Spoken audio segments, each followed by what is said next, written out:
La paix intérieure, qu'est-ce que c'est? Comment la retrouver? C'est ce dont nous allons parler aujourd'hui dans la chronique de Yasmine El-Karouani qui vient de me rejoindre sur ce plateau. Bonjour Yasmine. Bonjour Pape. C'est un sujet, je pense, d'ailleurs vous l'avez introduit sans transition aucune. C'est ça. C'est un sujet d'une très grande importance, d'autant plus avec tout ce contexte que nous vivons à l'international, et vous êtes encore plus dedans au quotidien puisque vous présentez les informations qui ne sont pas forcément joyeuses. Donc face à tout ça, comment retrouver, comment avoir une paix intérieure? Est-ce que c'est possible? Eh bien, on en discute tout de suite avec vous. Asma Chawqi, coach de vie. Bonjour Lala Asma, comment ça va? Bonjour Yasmine, bonjour Pape. Bonjour Asma. Très bien, alhamdoulilah. Alors, la paix intérieure, on dit que c'est un état de calme et de sérénité intérieure. Maintenant, la question, est-ce que ça veut dire que la paix intérieure, c'est-à-dire cet état d'esprit, est-ce qu'il est constant? Ou bien est-ce qu'on peut accepter qu'il fluctue avec le temps? Le constant, ça n'existe pas. Déjà, ok. Donc déjà, pour qu'on soit d'accord, dans tous les domaines de vie. L'avoir, oui, on peut être dans cet état d'âme, parce que comme c'est un état d'esprit, c'est un état d'âme. Ouais. Et c'est un état d'esprit, est un état d'âme qui se travaille et qui se cultive au quotidien. Okay. Ça, c'est très important. Et comme tu l'as bien dit au début, avec tout ce qui se passe autour de nous, tous ces problèmes dans le monde, où c'est par rapport à une échelle très grande, et aussi par rapport au quotidien. La hausse des prix la consommation, l'inflation, tout ça fait en sorte tout ça nous atteint. On vit dans un état de stress, de peur, de questionnement, d'inquiétude par rapport au futur. Alors, mais pardon, face à tout ça, c'est, on va dire, le décor, le contexte. Il est ce qu'il est. Inflation, guerre, conflit, etc. Est-ce que c'est possible d'avoir une paix intérieure face à tout ça? Est-ce que c'est raisonnable? C'est raisonnable, c'est possible. Elle est sous notre contrôle. Et nous avons toute la responsabilité, ou bien de l'avoir, de la vivre, de l'être, ou pas. Tout dépend comment on va, tout dépend de notre perception des choses, de nos pensées, les pensées qu'on va cultiver tous les jours, et des croyances qu'on a sur la vie et sur tout ce qui nous entoure. Alors, Pape, justement, je vous pose la question à vous, vous qui êtes face aux informations, aux hard news, comme on dit, au quotidien. Est-ce que c'est facile pour vous de garder une forme de sérénité intérieure? Ou bien, lorsque vous finissez un journal, après avoir donné toutes ces nouvelles, et souvent des mauvaises nouvelles, comment vous vous sentez? Il faut, à mon avis, il faut tout faire pour garder cette sérénité. Moi je parle de vous. Comment vous vous sentez après une édition? On est envahi par l'émotion, avec tous ces morts, avec tous ces blessés qu'on voit, notamment avec la guerre à Gaza. Oui. Donc, dès qu'on sort d'ici, on est obligé de tout faire pour retrouver cette paix intérieure. Donc, il y a quelque chose qui bouge à l'intérieur. Vous le sentez? Bien sûr, on est humain. Ouais. On est humain. Ouais.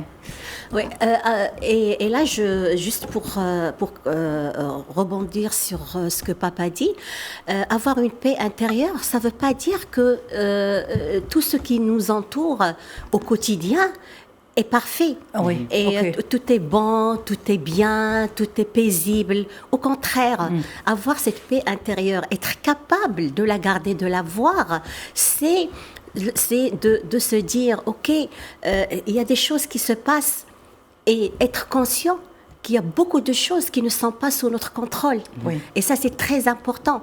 Et ça peut être cette guerre, et ça peut être cette inflation, et ça peut être des petits soucis ou de grands soucis qu'on vit au quotidien avec nos enfants, avec nos parents, avec nos conjoints, au travail, etc. Donc, il y a des choses qui ne sont pas sous notre contrôle.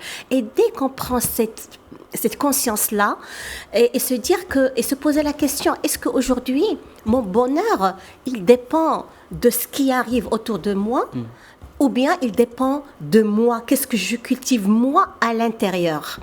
Et donc, dès qu'on commence à se poser ces questions et faire la différence entre ce que je peux contrôler, ce que je peux faire pour changer une situation et les choses que je ne peux pas contrôler, et être juste dans l'accueil et juste dans la gratitude que Pape nous a dit tout à l'heure. Avant de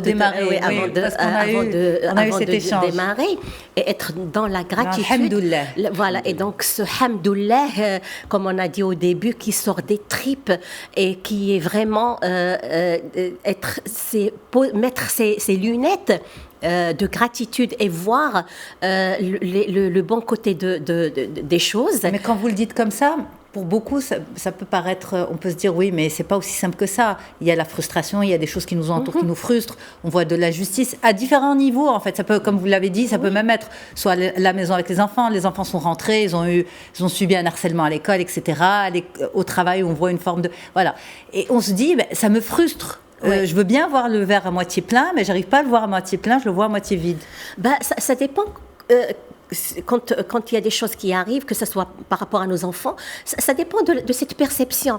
Est-ce que je vais les voir comme des expériences que mes enfants, on reste dans l'exemple des enfants. Exactement.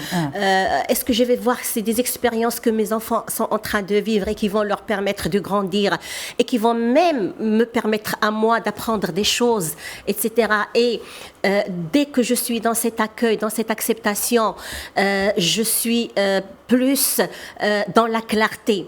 Et ça me permet, quand je suis dans cette sérénité, ça me permet d'avoir des réponses à des situations que je suis en train de vivre. Mais si je suis dans la frustration, ça veut dire que je suis dans le jugement. Que je dis que cette situation est bonne ou pas bonne. Et dès que je rentre dans le jugement, ça va m'éloigner. Le jugement est bien sûr l'ego.